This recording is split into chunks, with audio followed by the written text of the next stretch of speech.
Like I grew up having to see myself in others that didn't look like me or have my same experiences. But then the idea of growing up with stories where we could be the heroes, you know, where it's not out of the ordinary and it's not a struggle and it's not a sad thing in order for, you know, the good, you know, the world to be saved, is, I think, really important.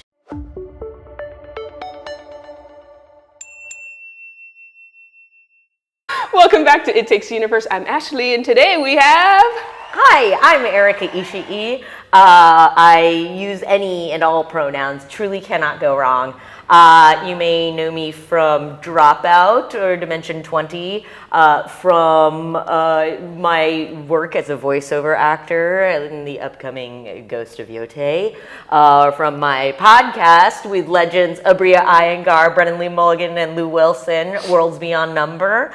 And I'm so happy to be here. Yes!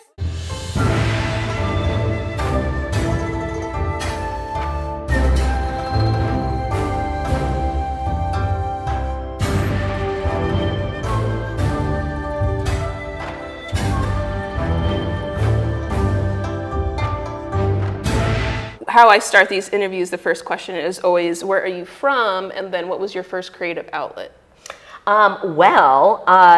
This is where you find out about the Nepo baby thing, is that I was born here in Los Angeles, in Hollywood, California. I was very fortunate. I was an incredibly rambunctious child, and my parents were below the line workers. My dad was a camera assistant. My mom had formerly been an editor. And so to them, it felt normal to put their kid into acting. And so I got a chance to do the child actor thing. And it was always very much sort of on our terms and like how much I wanted to do it. I did not have pushy parents. They were like, as long as you want to do this, we can do this. And I loved it. So yeah, I did commercials, an episode of Full House. Yeah, I saw your screen. Yeah, it's like all the way back. People are like, is that a misprint? And it's like, no, because then I did stop acting for a little while, you know, and did school and violin and theater and, you know, and, you know, here we are. Inevitably, the siren song of the stage brought me back. So many things. No, that's so nice to hear that your parents were like, okay. Yeah. I was very like, that's another thing too, is you know, an ethnic. Exactly. An ethnic people in this do society. tend to ask, like, how do your parents feel? And I'm very, very, very fortunate that, you know, I mean, my parents are pretty American, you know, and, but, you know, while they very much valued education, both of them were dropouts, you know, and so to be to be in the entertainment industry. Yeah. And so it was very, you know, and so it was very normal to be in entertainment for my family. And so I'm very, very, very lucky in that way. No. A lot of people don't have that same kind of support.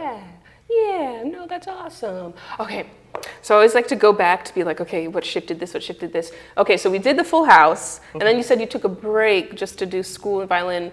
Why? I was such an awkward looking preteen.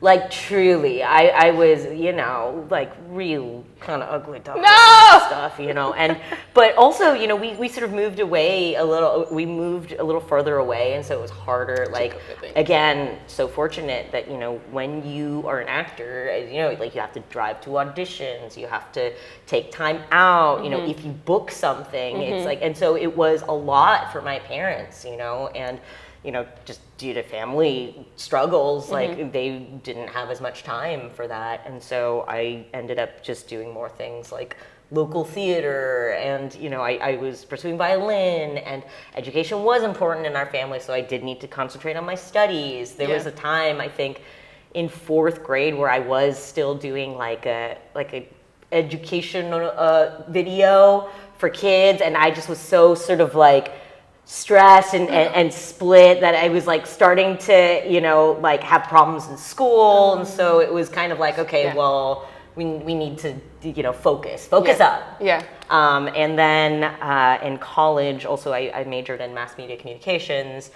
which I'm actually incredibly grateful for now because that ended up being a huge part. Like technical skills were important, but just being able to analyze media and look at how media affects us was just paramount, I think, to where we are right now. And then, coming back to it, I was at the Strasberg Institute. I took classes there, the method school, and good old UCB. Good old UCB. I never graduated 401. I never took 401. It's okay. Yeah. I had a diversity scholarship, which apparently has an expiration date. And if you're working crazy hours at a catering job and can't commit, then I'll help you out. If you want to take I'll help you out now. UCB, if you want to give me an honorary degree maybe, or maybe another scholarship to help finish my education, then hit me up. That's so finish your improv education. Yes. Okay, so a deep dive on the gram, you guys. Okay. Just because, like I said with the Bria, I am researching this world of tabletop that you guys are very familiar with. So, okay, there's a little, I don't know if this is your Twitter or Instagram, but I liked it. I don't know, but okay, yeah, you said, remembering in 3rd grade when my mommy made me... Oh, an umeboshi. It's like the little the rice triangle emoji. Yeah, that I had here. Rice triangle emoji, And you said my white classmates made fun of me. Then the most popular boy in class said, that looks good. If you don't eat it, I will. And kids backed off. Corey Smits, wherever you are, I hope you're having a good Sunday. Corey Smits, I hope that your pillow is cold on both sides. Yes, I wanted to ask about that.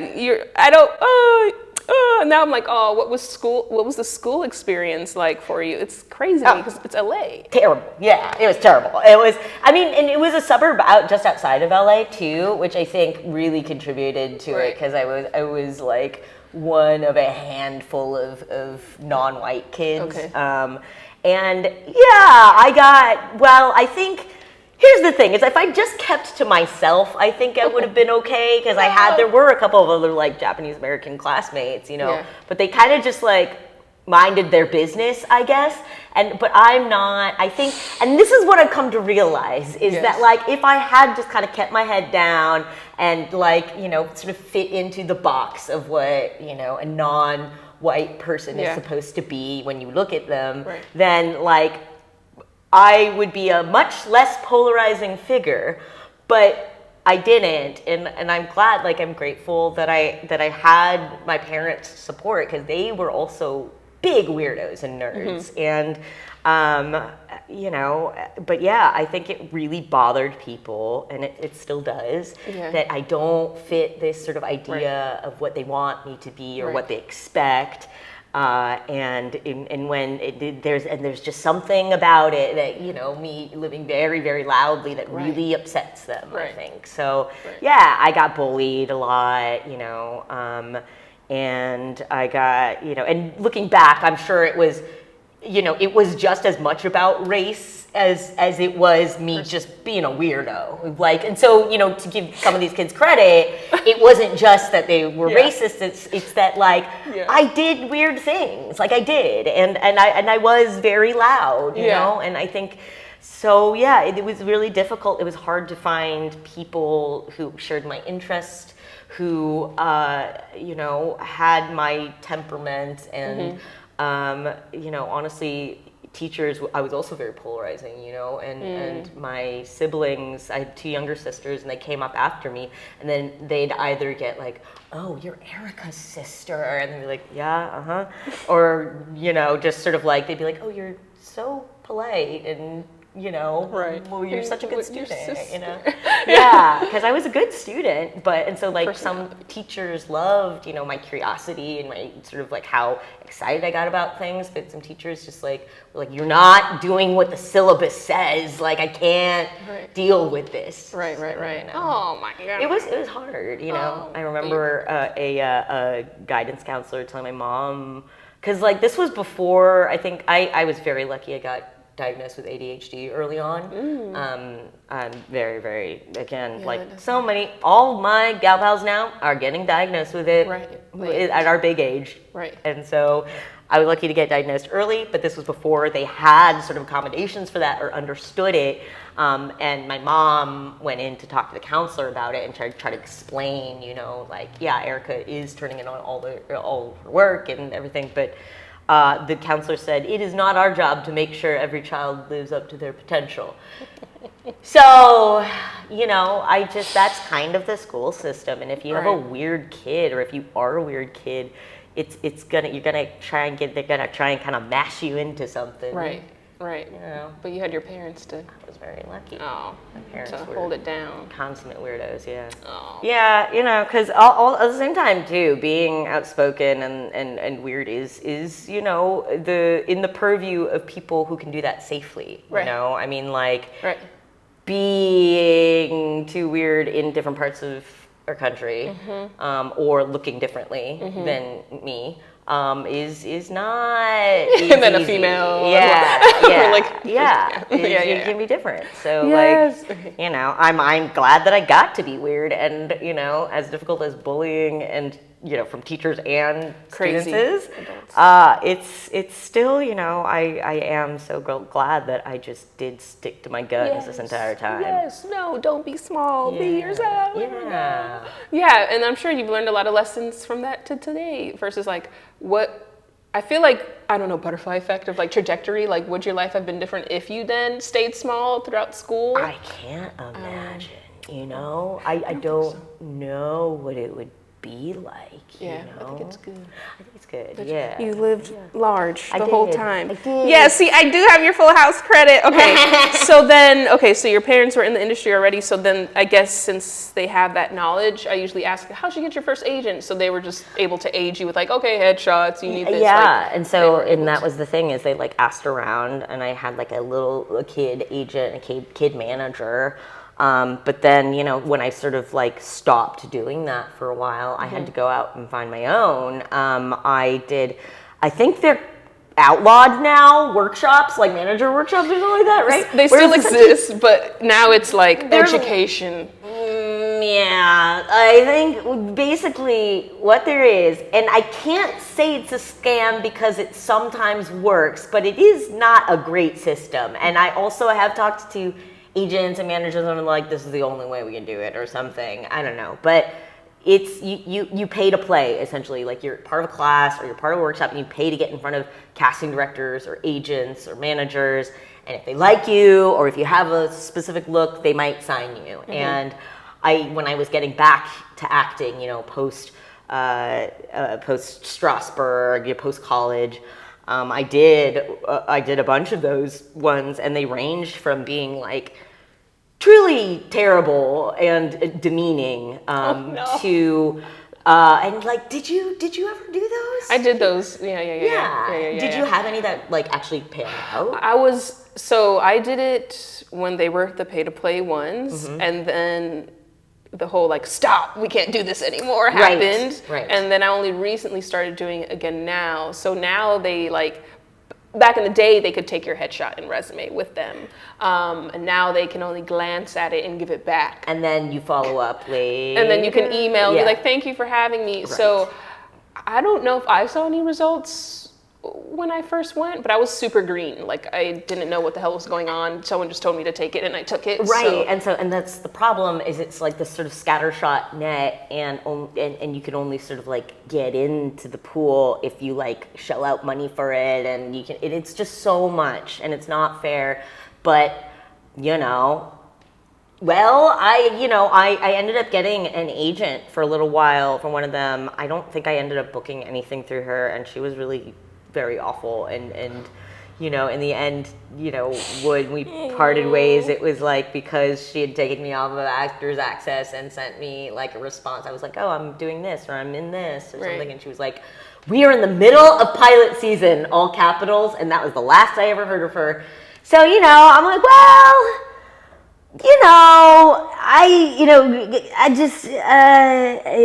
but you gotta keep on going.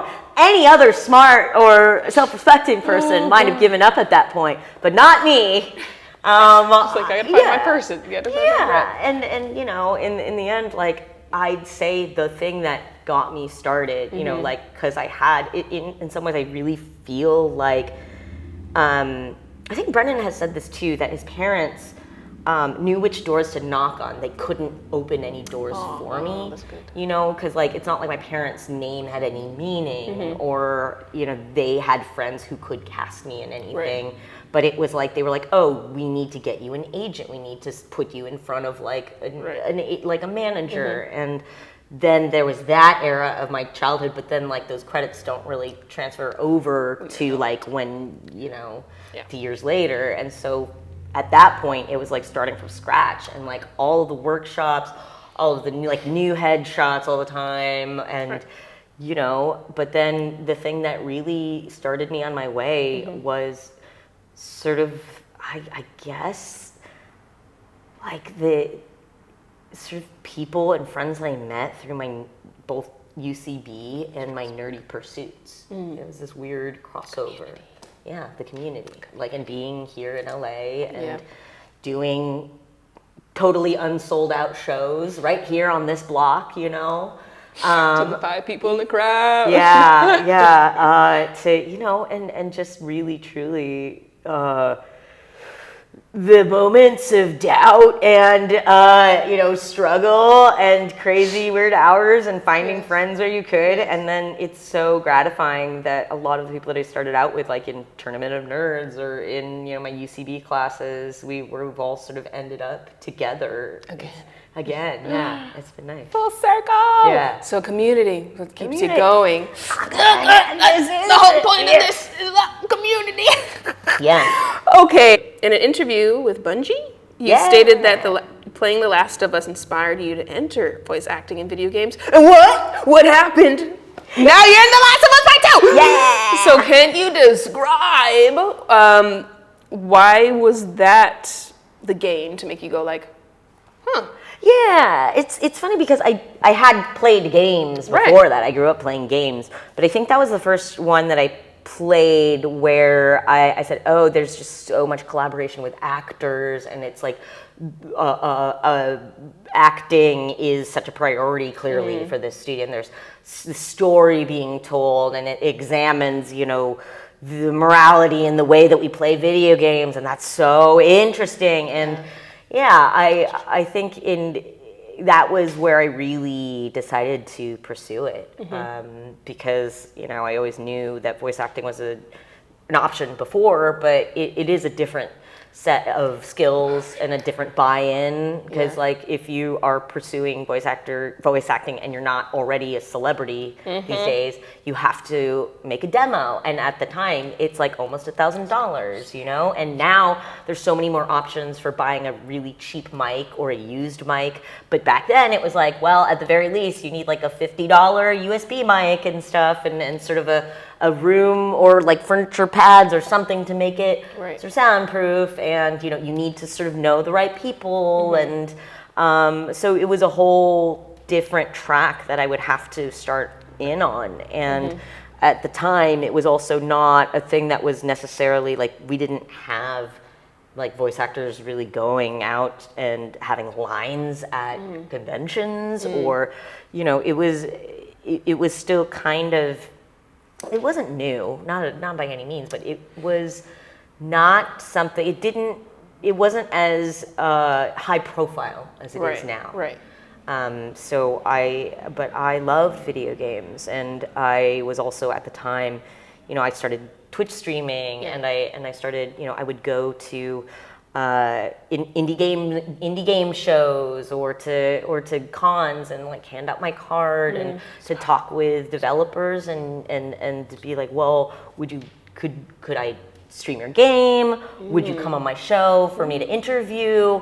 And then they'd be like, oh, you have like a demo, I'll put it in the pile for auditions, you know, and sort of it really slowly built up that way. And so by the time that that somebody was like, oh, I'll introduce you to my agent, the the fact that I was already starting to book union jobs on my own, and I had worked in different capacities, like especially in nerdy capacities, with some of the biggest voice actors in the industry. They were like, oh, well, and you're starting to book, you clearly are on a path somewhere, we would like to represent you. And it became a thing where I had 2 options to pick from. And I'd never had, because as you might know, I at one point paid to get an agent to look at me.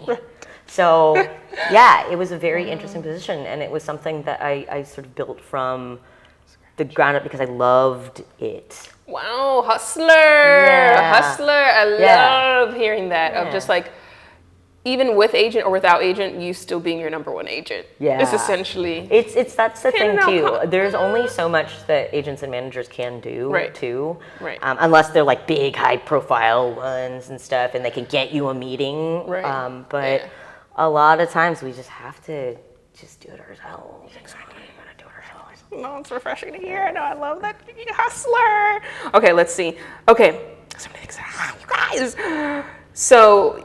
You stated, always correct me if anything, that, and this interview is so searching, that do you feel that you had to hide your true self maybe at the beginning to get more jobs? And then you were like, I want to be authentically myself. When did that, I guess 2 questions for that statement of like, when you're like, I guess I have to be this thing to get work. And then when that shift happened, when you're like, I'm just going to be Erika. It's so funny. I remember, like, I think it's really nice that there is like a definitive line of demarcation and an exact date of the sort of milestone where I could celebrate getting to be myself is the side shave. Because I was so like, don't keep your politics to yourself. Right. Don't go out there, don't share your sexuality or your personal views. Right. Like, you got to keep the mystique of being an actor. And actually, I had a lot of actors tell me that, even voice actors, they were like, companies won't want to work with you if you're out there. Right. And, but as a Twitch streamer, you can't really hide it too much. And if you are, the camera, the all-seeing eye is watching you for 6 hours at a time. And also, it's kind of hard to hide certain things, like I remember being on a date with someone who is a good friend now, but we were dating at the time, and she and I walked in someplace holding hands, and somebody was like, oh, are you, this was in the early days, but they're like, are you Erika Ishii? And I dropped her hand because I had still been given this bad advice, and I have since then made up for it to her. It was still this prevailing attitude of you have to be, and I couldn't. I just like physically couldn't, and like when your identity is considered political, there's nothing you can do about that, really. Exactly. And so I was very fortunate to sort of like kind of give up on that. By 2017, I guess it was when I got the side shave. I had been trying to cultivate a sort of like cute, non-threatening, nerdy girl next door. Yeah, like very, very like friendly, very non-threatening. And there were parts of that were true, and I think there are parts of it now when we are on Dropout and stuff, we still play caricatures of ourselves in some ways, but it is like I feel very fortunate that if people see me on the streets acting like a fool, they're like, oh, well, that's classic Erika. It's I'm very, very, very lucky. I got that. So you would say like Twitch is what enabled you to like maybe, because you're saying like you can't really put up a front for Twitch, so maybe you're like I would say broadly speaking, it was sort of making my own content and my own work, because it started to be that I would have to sort of cosplay as like a normal person, because when, at least on my come up, when you were Asian American femme, the things that you get are like, Japanese teen number two, or like best friend, or, like things where they really don't want you to stand out too much. Right. And so it would be like, okay, well, I get to be this in my everyday life. And then I have to go to this, sit in this waiting room with other people who look kind of vaguely like me, only are better at being femme, I guess. And, try to audition for, and I'm an actor. I can play those things, but like to have to try and also be that in my personal life, my public facing personal life, and was just not possible for me. And then I'd be in these waiting rooms, like looking at these other femmes where I'm like, there's like, I can't even straighten my hair right. So like what, but then but then I could right now be doing a show, like a Twitch, an internet show, where I get to be myself, and where I have people who already know who I am and like me for that. Yeah. And it like just sort of like the stack kept getting more and more attractive on this side of like not having to hide who I was. Right. So yeah, I don't know. And I wonder if people coming up these days even know sort of about that, because we all have to sort of make ourselves smaller and hide and like act a certain way and make ourselves palatable in a certain extent. Yeah. But like, because people have their own platforms now, they can have a little more freedom, I think. Right? I would hope so. Because I know, like, especially like say if you're a Disney Channel, Nickelodeon kid, I'm sure there's still like, or pop star, like there's still media training. So there's still those havens. Like I don't know. I think they've really had to loosen up, because there's like, we have 24-hour, people have 24-hour access to people's lives. Yeah. So it's impossible to be as squeaky clean as you used to be in order to get hired on Disney or Nickelodeon. Right, exactly. You have social media now where you don't need the agents to speak for you. You can speak for yourself. So I would hope it's better now, hopefully. Okay, interesting. I'm glad you're authentically yourself. Yeah. Okay, let's see. Okay, over 150 credits, guys. Okay, so another interview, you said that, which I understand it totally, I rarely do VO, but most VO auditions don't tell you what the project is, or they often give you fake lines. So if someone's trying to follow in your footsteps of, I want to be a VO actor, like, how the hell are you preparing for fake sides? You don't know the project, what's Erika's process? You gotta make a choice. You just gotta make a big swing, because like they're hearing something, and especially like if you've gotten all of this stuff and you have no idea. Well, first of all, educate yourself a little bit. Like there's only so, like if you're like, okay, well, I'm talking about a zombie and it looks like there's like a Sony watermark on this, like what are the things it could be, or at least what genre, like what are they sort of aiming for, like, so you have some knowledge of the medium, be medium savvy, and then also, you just got to kind of make a choice, because everybody else doesn't know what it is either, and so you just got to kind of take a swing, and if you make it, like, the only wrong choice isn't like not making one, to be honest, because I feel like even if that's like a wildly different take on the character, either they'll go, oh, that's not what we had in mind, but then they should have written it.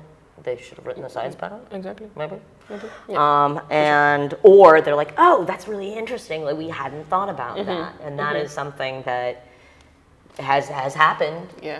Just do what is interesting and fun for you. I agree. Because most of the descriptions for characters aren't. It's coming from like the interpretation of what they're giving to casting. So it's not even directly coming from them. It's like what casting is like, okay, this is, I think this is what and casting doesn't always know what it is or what they're looking for. And so you just make a choice. Yeah, make a choice. You gotta make a choice. And like, it was nice because I remember what it was like before I had an agent and before I was like really starting to come up in voice acting, where I'd have one audition in a month maybe, and I was like, okay, this is it. It's all the marbles if I make a bad impression, that's it. This is their only impression of me. I'll never work again. But it's you gotta just kind of not. Right. You have to care just the right amount. Exactly. It's like there's this like little pocket where you're passionate about it and you want it and you love the work, but also you can't let it be too precious. I'm sure you have, but have you dealt with characters that do have tokenism? If they're like, oh no, we swear we're diverse, we have this, and have you felt like maybe early on in your career versus now, like, here at tokenism stereotypical role, do I have the bravery to decline it versus now? Like, I think, as a young actor, you do a lot of things because you're like, well, I need to get my foot in the door. This is the only thing available to me at the time. I'm gonna give it my best, and also I need to eat. There were a lot of things where I just wasn't comfortable speaking up, whether it was about like the material or the character or sometimes, especially, and how I said how sometimes even when you get to the recording, they don't tell you what it is or what the character looks like. And sometimes you end up playing a character who is not your ethnicity, past the point that you can say no. Oh no! So that should be illegal. Yeah, that should be illegal. And these days it is a lot less common. I was very lucky that I started to get into the industry at a time in which they started to value authenticity, or could no longer handle the liability of not being authentic. Because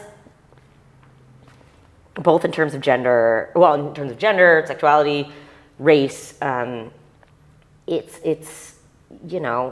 was just on the cusp of it being important, and so it was still a little bit the Wild West, and they hadn't always figured it out, and there was like there's one of everything, right? A lot of one of everything things, right? And first they started casting sort of ethnically appropriate for that, and that's nice, and I was like, great, cool. Some of them did, and then they were like, well, we should let the performers and writers who have those authentic experiences do what is true, and I'm very grateful that for certain projects, I think Apex Legends changed my life in that I know they had in their mind, like, they wanted somebody fully bilingual. They wanted, somebody who is like Japanese. Yeah. But they kept, after like a year of the casting process, they kept coming back to me because they were like, Erika really understands this character. We think they're really cool like this. Like, maybe, we can change, like, maybe it doesn't have to be this thing in the strict box we thought it would be, and I'm so grateful for that. For a lot of these projects, they were looking for a long time for something that they thought they wanted, and then I presented them with another option, and I'm very grateful that it was something that resonated with them.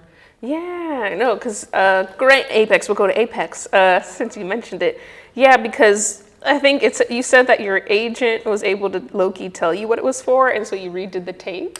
Yeah, it was because it was code-named, and it was, and so I went in, and I was like, oh, that was really, really fun, because you self-record and stuff, and at this point, I was still self-recording in their booth, because I didn't really have a good one on my own, and I was like, that was really great, like, what was that for? And she was like, oh, it's I think it might be Apex Legends. I was like, well, I gotta get back to it. I gotta re-record that whole thing, and yeah. That's so funny. But I ended up auditioning for it 3 separate times. Wow. Because I think the call just kept going out. And they kept going back to you, and they're like, oh, let's do another call. Yeah. Denying greatness right in front of them. Oh my goodness. Okay, so that was Apex Legends. Okay, so let me know if this year is wrong or right. 2019, IMDb. You appeared on Dimension 20. Is that the correct year? Is that the right year? Probably. I mean, I did in 2019. Pre-COVID. So I guess that opportunity come about from you having your own Twitch, or how did? Because Dimension 20 is a world to me, so I'm always curious how people get to. Yeah, I think it's interesting because these days people get onto Dimension 20. They're part of the channel. They're part of either you have your own big platform, and or in comedy, right? Typically, or you're part of the UCB community, and then you've sort of appeared on the channel enough, and can vibe with people and have an amount of sort of like a storytelling or tabletop background that you can roll with it. But I came in from the tabletop side, which is more unusual, I think, because I do have a comedy background of UCB, but I, at the time, was known for tabletop. I was on Geek and Sundry, which is where Critical Role started, and where I was on LA by Night. And I had been on this show where it was like a multiverse sort of a thing, and so we played a different tabletop game every week or so. And so I had a lot of experience with a lot of different kinds of these. I'd grown up playing Dungeons and Dragons. I was very much like in the tabletop space, and actually Brennan brought me in as a consultant for through mutual friends, I think. As a cultural consultant for one of the seasons. And we just got to talking, we talked about everything, and then so he brought me on to Adventuring Academy. And then from there, I got put onto a Dimension 20 show. It was the first side quest, so the first one that the main cast was not part of. And it just went so well that they were gracious enough to keep bringing me back for other shows, and even for I was the rare person who started in tabletop land first of all, and then also got to be part of Game Changer and Make Some Noise and all the other comedy offerings on Dropout.tv. And there you're like, I come prepared with the tabletop and D&D knowledge. That's so fun. And so I'm just grateful that they continue working with me. And in those earlier days, it was a lot scrappier, I think, and they couldn't offer profit sharing or anywhere near the pay rate that we all have now. But everybody was very professional, and it's not like they were making money hand over fist. They ended up going bankrupt, but they really did their best to be respectful of us and our time, and all of the crew were incredibly professional, and the caliber of comedians that I was working with was just mind-blowing and frankly intimidating to me. So I was just so happy to get to keep working with them, and now sort of in pandemic and post-pandemic that they have found great success. They've shared it with a lot of us, and I will always be grateful for that. Sticking it out with the friends. Yeah. Okay, that's so good to know. Okay, let's move on to many other things. Okay. Okay, so 2021, you had the short film, and then and that won so many festival awards. So how did this film come about, and what did it mean to you? Because I think it was the first time you went to Japan. Yeah, Twitter. Yeah, Twitter. Back in Ye Day, Twitter was this sort of beautiful meeting grounds, a forum for ideas where different internet artists could sort of mutually admire each other's work. There was somebody that I knew through, oddly enough, Ravenna Tran had done Magic the Gathering art and a lot of sort of fantasy art, and so I knew her from that, but then was starting to make her foray into filmmaking, and posted, I'm casting like 2 female, ages 20s and 30s, for a short in Japan, and I was like, oh, that would be so nice, but I'm not in Japan, but I'm in LA, and she DM'd me like, well, would you like to be in Japan? If I flew you out, I can't really pay that much, but I'd fly you out and put you up in Japan to do this. And I was like, are you Serious? Yeah, yeah. And so it was so great. It was my first time in Japan. Wonderful, but strange, difficult experience. I don't know if you've been back to the motherland. I've been to Japan, yes. Yeah, yes. And it's... They all think this isn't her. Right, yeah. So it's,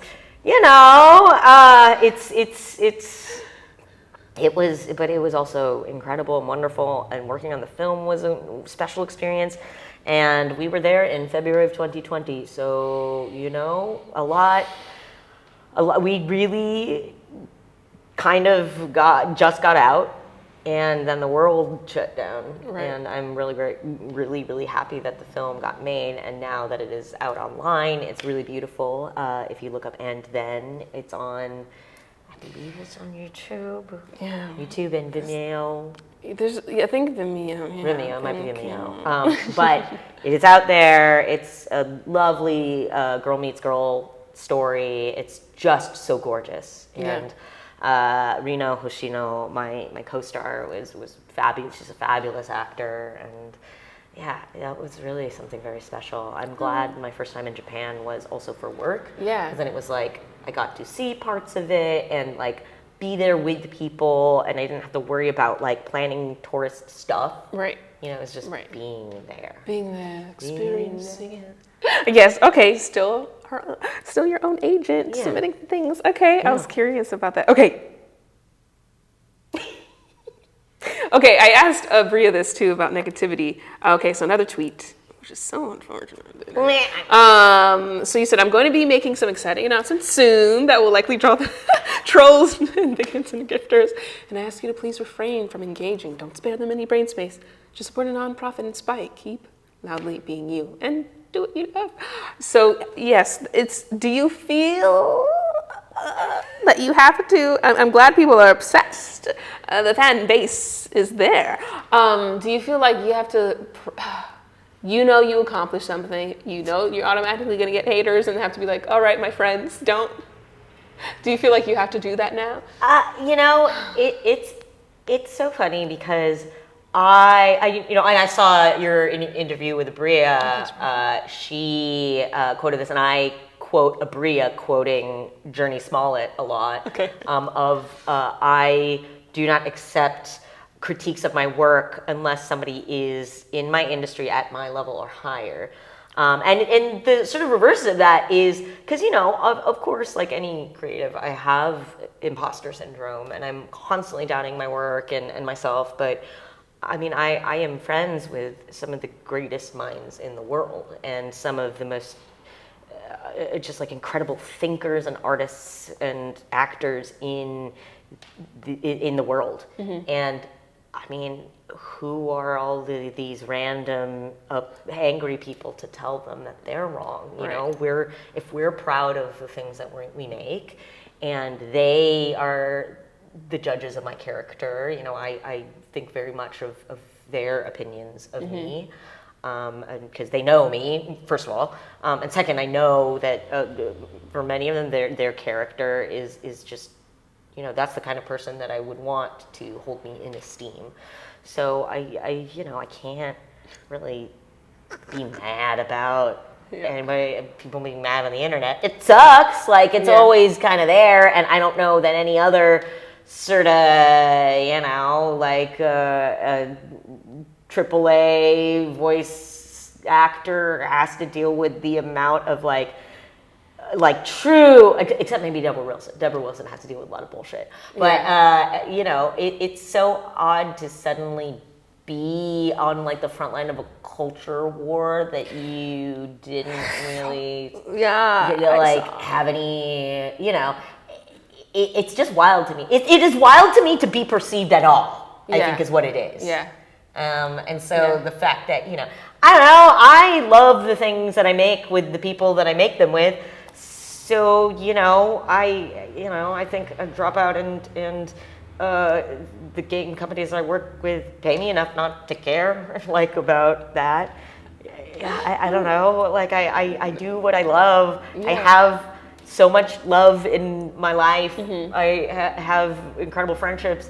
I don't need the internet guys to like me, I guess. Yeah. Yeah, but I just I feel like a lot of other people who are terminally online in the not toxic way,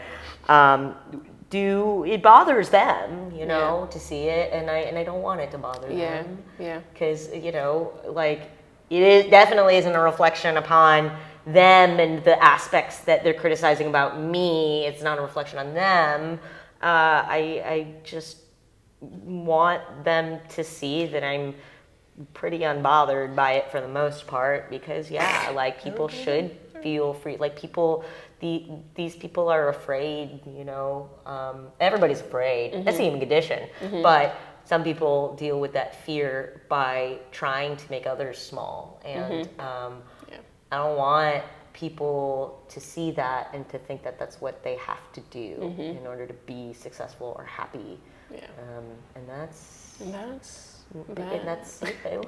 it's nice that I get to live this life. You know, I know a lot of people don't live in the communities that I do, or have the friends or family or support network that I do, but I do. And so if I do, why would I capitulate to people who aren't happy? Exactly. Yeah. Exactly.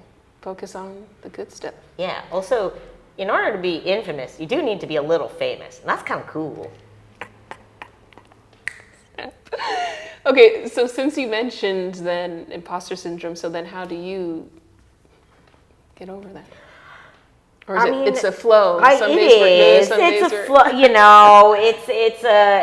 It's a constant state of being. I think that I always want to. I have to find, again, it's that whole thing of you have to care just enough, right? There's this little pocket of like, I always want to be improving my skills and getting better and learning new things and integrating things into my work. But also, it's counterproductive to beat myself up about things, right? And so it's you have to find this little sweet spot of, growing as an artist and doing more and better, but also giving yourself the grace that you definitely give to others. And it's that, and then also,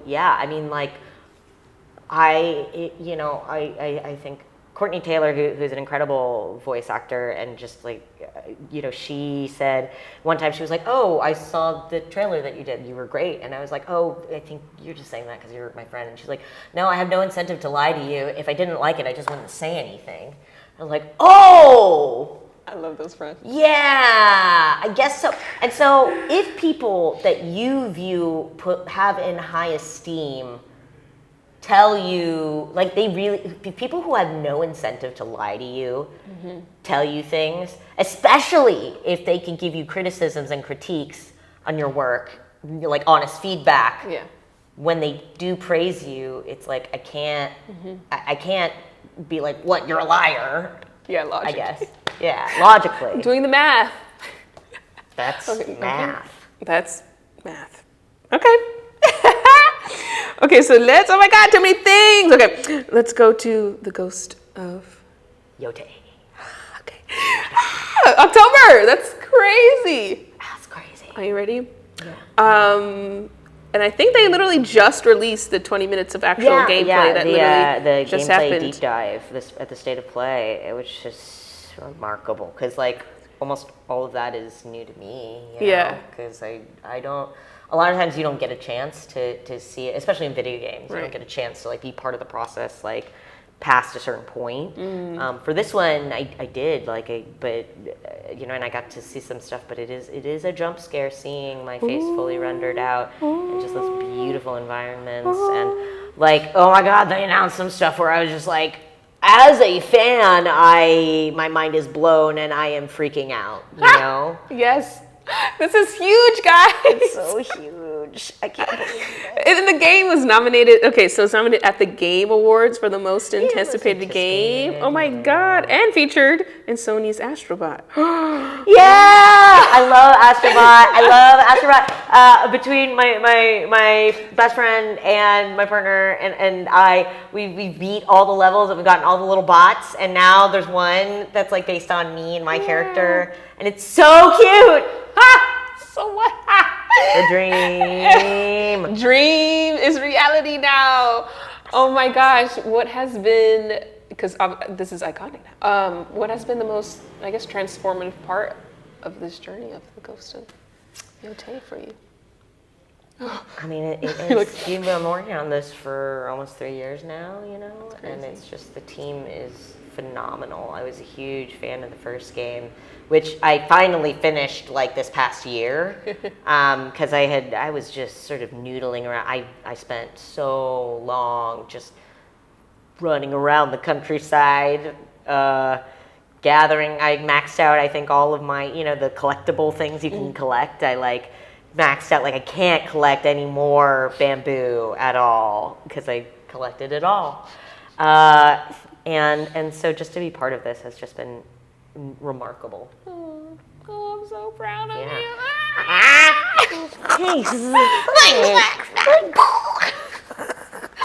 We can't wait. Okay, we can't wait. Okay, another random thing.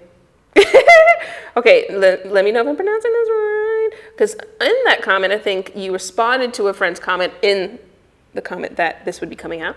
And you said, I remember when we talk about our difficult relationships with belonging as Nikkei. Oh, Nikkei. Yeah. And now seeing us grow and thrive in our culture together feels so wonderful. Yeah. So what is Nikkei?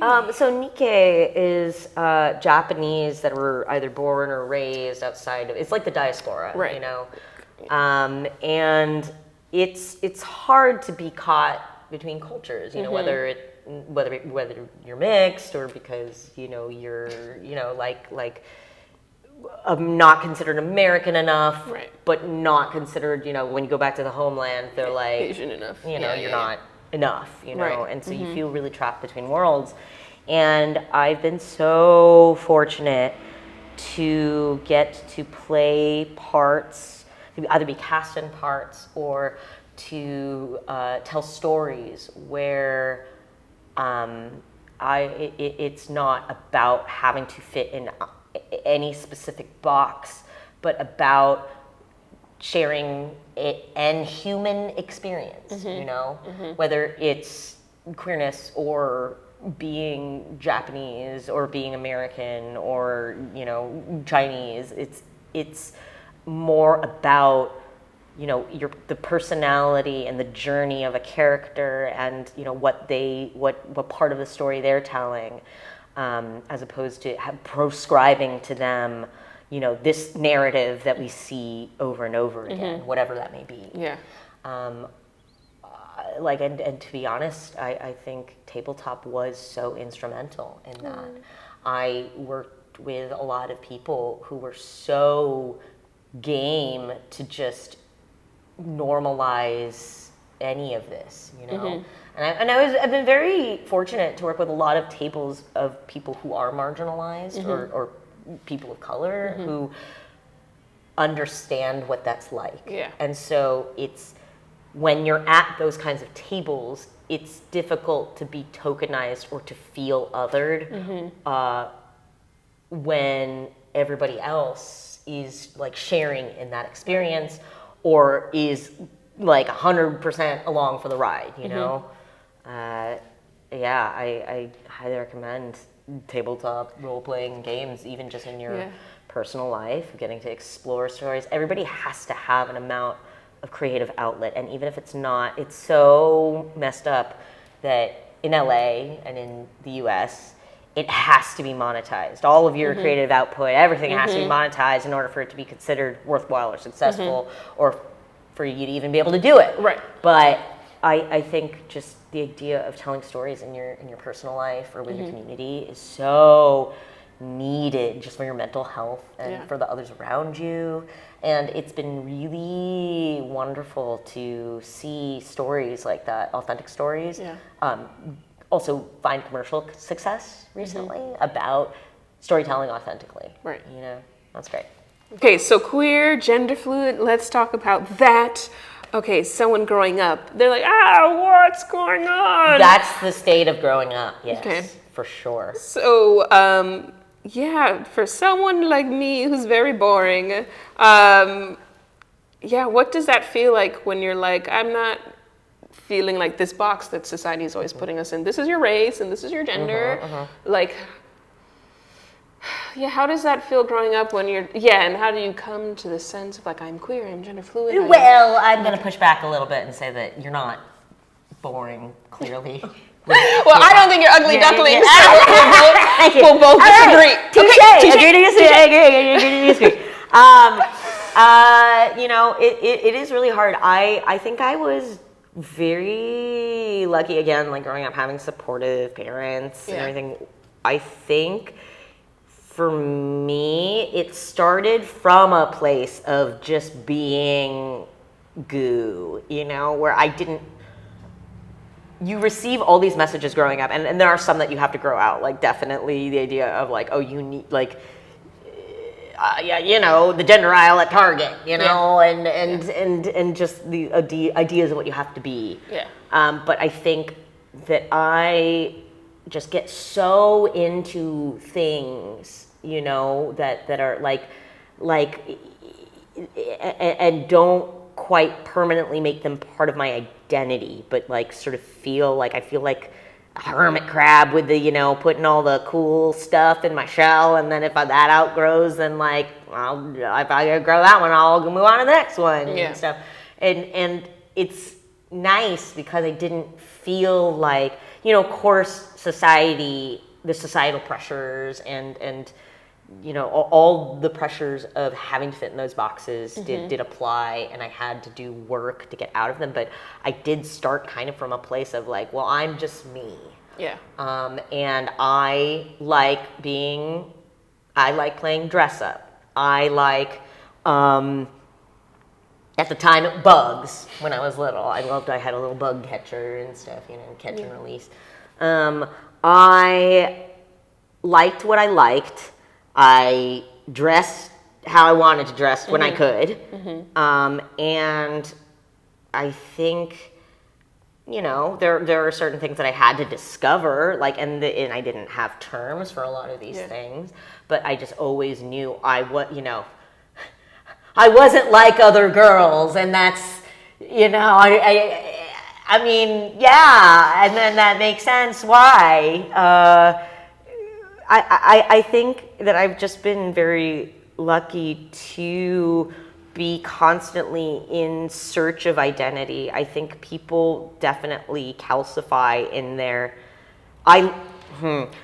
My thing with labels is that I find them incredibly beneficial for finding community and for being able to put words to a thing that you're feeling but you might not have ever known, you know? But then also, I find them restricting. And I think that if you are able to take the language of like what you want and who you are and sort of be flexible and adaptable with it, you know, like you could be anything, you could do anything. And I think, you know, I think there was a time too where, I think the whole thing started sort of, at least publicly, it started when I put my pronouns in my profile to be a good ally to trans friends, you know, like she, her, and I was like, I really don't, like, it's not that I hate that, it's just that, like, I don't know, that doesn't feel like, I really am not very strict about that. So I sort of like quietly changed it to like she, they, and I was like, great, but I don't need people to call me that or anything. And then I was just like, oh, I'm also a little guy, you know? So yeah, I just, and so, but then I was very lucky because I felt like I had the freedom to explore and the freedom to be like, no, I'm changing my mind, actually. I think I want to be binary. And I don't know, like in every realm, whether it's how they want to do their hair, how they want to present, how they want to like be called. I think that kids and young people should be given, everybody should be given the opportunity to question things and to experiment and to find what makes them happiest, you know, and to be flexible in that. I think there is this huge pressure to like know who you are and to hang on to it and to, you know, like wave that flag, you know, and I even like don't even necessarily have, you know, pride flags because I'm proud to be me and I'm proud to be part of these communities, but like I don't need it to be, I don't need people to know, you know, the only reason I shared a lot of my identity and my personal life is because I want people to know that they got options, you know? Okay, and then you already addressed the shave the head thing, so you just wanted to do you, essentially. Yeah, actually, friends of mine, both my best friend, who's also my manager, and you know, Taliesin, who did the side shave live on a live stream. I was like, I don't know, I can't go out for like, you know, smart Asian roles anymore. And they were like, you're not doing that now. Like, who cares? Like, just do your thing, you know? Maybe you'll get more roles or auditions for things you want. And it was, they were right. Ooh. They were right. Ooh. It's true. Ooh, well, I'm glad. Okay, great. That's a good point. Okay, Yeah. so you tweeted this, and I kind of agree. There was, I guess I won't name the actor. There was a white actress that basically said traditional, basically there was an Actors on Actors interview where this famous white actress said that like she feels that what we do online, content creation, is kind of diluting the true acting industry. And you said traditional Hollywood didn't want someone who looked like me. And then just like you just said, I've been in the industry since I was a kid, trained at Strasberg, UCB, but I only found success when I made my own content. Yeah, explain that take, which I 100% agree, so you don't have to explain to me. But yeah, it's funny. I normally don't pop off online. My rule for getting angry online, you know, whether it's something like this or something actually serious, is like I'm not allowed to pop off until I've eaten and had water and slept, and also provide some sort of an action item for like a link to a donation or be like, okay, here are steps to take, you know. But for that one, I've been seeing it lately too from a lot of people that are successful in Hollywood, like traditional Hollywood, who happen to be attractive white people or well connected already by birth, and you know, I think there is, of course, something to be said about how horrifying it is that they are trying to quantify the success. It's that algorithm machine, right? Of they're like, well, we need to do a thing that is already popular. We need to cast people that is already popular. We need to, like, we cannot take a risk on anything. And so they look at social media numbers, and that is horrifying. But also, we never had this platform. We never had an opportunity to get in front of people, to make content that was authentic to us. Like, listen, like, Lauren Tom was like a guest star, like recurring or whatever on Friends, you know? And like, you know, had to be, what's his face's girlfriend, right? Versus she played in the last Ghost of Tsushima, she played this like grandma battle warrior character who is like queer and just like, and she's in, you know, so much voiceover, and she's a god. She's a voiceover god. She never would have like gotten that way with like, I mean, she got to there through traditional Hollywood, but for those of us who didn't have that sort of like, you know, who couldn't get in that way through that door, we had to make our own. We had to like fucking punch in a drywall and be like, please, right? And there still is, like, as much as, you know, the idea of, you know, influencers diluting acting or whatever, it's also, you know, people need opportunities. Yes. People need opportunity, and like, I think it might be scary for these people, or confusing for these folks who never had to do that, who never had to, like, who went through the traditional route. And, you know, it's also kind of like well, I suffered, so you should have to as well. I've also seen that. Yeah. Of like, well, I'm really sorry you had to, you know, like, if like some of these people, if they'd been around during the rise of TikTok, or like, you know, say what you want about Awkwafina, and we do, but she, you know, started out on YouTube. Yeah. And like, people have been saying, you know, people have sort of half jokingly said, like, we wouldn't have Crazy Rich Asians if it weren't for like the popularity of Asian American YouTube, you know, and so, yeah, like, you're gonna get some people who don't know how to act, who are influencers, but at the same time, like, you know, we have so many stories that were never told, and so many people that would never get in front of a camera, or that Hollywood has shut out, because we have democratization-ish of this. That's also complicated, of platforms. Yeah. No, I agree. I mean, I've been to many like regular like casting director workshops where they just talk and get questions. Yeah. And I don't know if it's, I guess I won't name names of who said what, but one very popular white casting, and he was very honest, so I'll give it to him. He's been doing it for like 50 years. He was just like, someone asked him about, do you remember the first thing you've ever cast in? And he was like, yeah, I was a casting intern for this show, and they were very clear that they wanted everybody to be white. Like, and this is just the 80s. This isn't too long ago. And they literally, they said they brought in an Asian woman, and he thought she was phenomenal, and he was like, wow, her. And they're like, oh, no, it won't do well. No, we need a white person. So I think the people who are feeling that way of like, influencers are kind of ruining, just like you said, some will be good, some will be bad, just like some actors are good, regular ones, and some are bad. Yeah, and because the thing is that, like, some people who got into traditional means are like, why are they there? Everything is like, written for you already, so like. Yeah, it's also, and so, you know, it's this weird elitism to me. You know, I think the idea of dismissing an entire medium because it's not the traditional way, right, is crazy.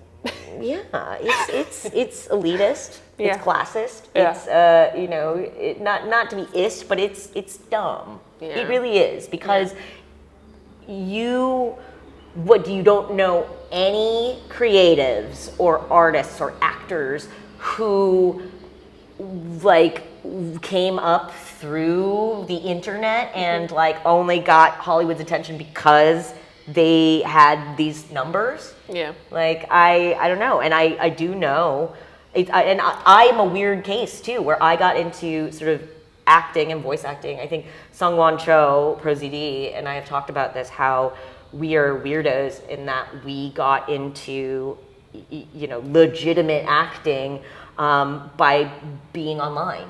And there still is, you know, prejudice against that, where people are like, ooh, well, like, they're just online popular, or they're just a YouTuber or something, you know, because we didn't come in this traditional way. And you know, the imposter syndrome is real still. Yeah. But then looking at things and the kinds of people they cast and the way that they still cast, because it's like that, oh, well, we need it to be white, that's not gone away. Yeah. There are quotas that need to be made. For sure. There are considerations of palatability that they still have for Hollywood. Yeah. So I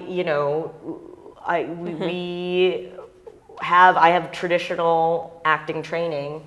I rose to prominence through this weird back door. But and that's always what people ask, you know, when they ask, how do I get started? Right. I can't tell them like, well, get a headshot and an agent and like do this traditional way anymore, because also when Hollywood shut down for COVID with the strikes and everything, a lot of the things that we were still doing kept going. Right. Dropout was still going. Right. Voice acting was still going. My podcast was still going. Right. And I, not being at the whims of some board of executives has been the only way to success. And it's clear that the media consuming public wants that. Exactly. Ask me about my podcast. Ask about the podcast. How did it come about? What does it mean to you? Oh man, it came about like in some ways. I think Brennan assembled the Avengers. I really do feel like it was. I remember being in Atwater at a cafe with him, and he was like, "I have this idea. I want to do a home game with people that are just like know how to play and like good at playing, also know story and are great improvisers and actors, like and and I was like, well, why are you telling me? But Lou came by too, and he was like, yeah, and then Abria, we played with Abria. I played with Abria for the first time, and I was like, it's Abria, right? And he was like, yeah, maybe, but yeah, it's wild because these are some of like it feels. I again, so much imposter syndrome all the time, but I think the story, I think the story that we're telling with The Wizard, the Witch, and the Wild One, and whatever's coming next, are the kind of classic stories that inspire people to love the genre. And it's odd because like podcast is not the typical method, like people think of books or films or even TV shows. Podcasts don't tend to be put in the canon of serious art, and I'm not insecure about that, whatever, like listen or don't, but I think it is a very special story, and it is something that tells people like it is a love for fantasy. This one that we're telling now, it is a love for fantasy. It is a love letter to our friends and to the themes and characters that we wished we had seen growing up. Right. Yeah. You told us how it came about, the podcast, but yeah, you were saying the stories that you guys wish you had. Yeah, it's hard, being someone out that doesn't. When there are speculative worlds and people create stories and heroes and myths that you want to be a part of and you never see yourself in them, it's so difficult. And I think it helps build empathy. It's like I grew up having to see myself in others that didn't look like me or have my same experiences. But then the idea of growing up with stories where we could be the heroes, where it's not out of the ordinary and it's not a struggle and it's not a sad thing in order for, a good, the world to be saved, is, I think, really important for your soul, and to get to tell that story is important.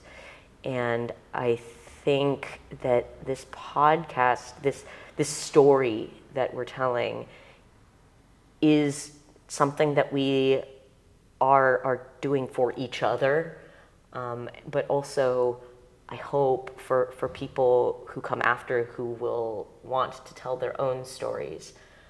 And also, to be crass, it also means sort of a financial freedom to continue to tell stories free from that board of executives. Oh, yeah. Right? I cannot imagine a character like Abria's character being created in a TV show, in a movie, in anything that, without the corners being sanded off, without the integrity of the character being compromised due to a sort of but the fact that she set out to tell the story, she improvised, and her dice did a lot of the work for helping her. This character came from inside her brain, and she improvised as it was developing, and it is a character that I think is one of the most important characters in the canon of fantasy, and and we can tell that story because we are receiving financial support from people who want to hear this story. Right. It's an incredible honor and a privilege to get to tell it with them, and like the fact that I don't have to worry about taking terrible jobs to pay my rent, because of this is not something I would ever have imagined. Yeah. I think when people asked me about what acting roles do you, what do you want to do? Like as an actor, how do you know you're successful? And I was like, if I get to pick and choose the kind of roles that I want, like that is something. And I've gotten to do that. Yeah, so thank you to everybody who is a Patreon subscriber to Worlds Beyond Number, or who listens to our podcast, or tells your friends about the podcast. Like truly, I think it's important not to get high on my own supply here, but I truly think it's definitely important to me. I can definitely say that for sure. That's good. To be in projects, that's important to yourself. Yeah. So, okay, it takes a universe to raise a star. I told her Bria. Is the twist on the the twist on the African proverb that it takes a village to raise a child. So you're a star, I'm a star, everybody's a star, and together we're the universe. So who is a star in the beginning of your journey when you're like, yes, I want to do this thing. I want to be creative. And then who's the star now? 2025. Your game's coming out. So the beginning of the journey and current place, star. It could be multiple people if you feel pressure. That's hard because I think it is the collective brilliance of the universe that has brought me to this point. Right.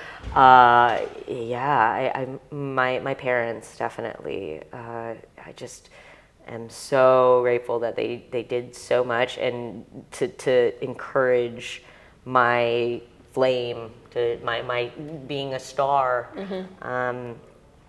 I'm so grateful for that.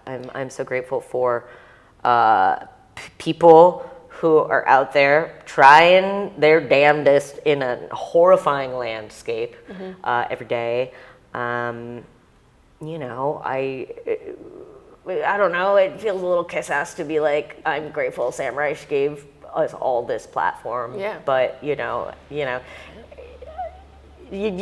never cape for a corporation, but for the people that are doing their damnedest to just push back the tide of unfairness and and tragedy in our industry and in the world. I'm always grateful for.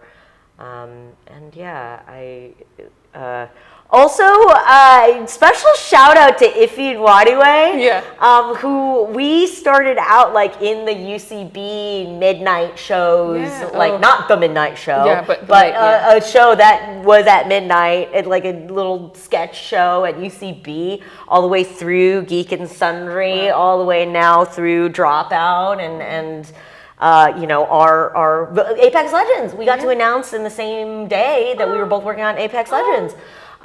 So it's so funny to see somebody our destinies and our careers have been so intertwined, and always being a homie. So there's countless people Abria and Brennan and Lou, just to want to not only tell dear personal stories with me, but sign a business agreement that says that we are partners until we get business divorced is crazy. Yeah. It's the real deal. Yeah, well, that's how you know it's real. It's real. Well, everybody knows you already, but where can they find you in case this video gets recommended and they watch and they're like, I want to follow Erika now. Oh, well, thank you so much for your interest. I am on Instagram at Erika Ishii, as well as Blueski and a little bit X. I keep it up there for probably sentimental reasons. At one point, I'll pull the plug or something. But like, I'm on Dropout. You can find Worlds Beyond Number wherever fine podcasts are had. And yeah, Ghost of Yotei, October 2nd, which I don't get like royalties or anything, but they really have been very good to me. So, support them. Hooray! Support the developers. Support Erika and support them! Yay! Thank you for coming, Erika! Thank you so much. I held her lovely. This was really lovely. Thank you so much. You've been so big. There were so many scheduling things that had to come. The immune system. It was weakened. It was weak.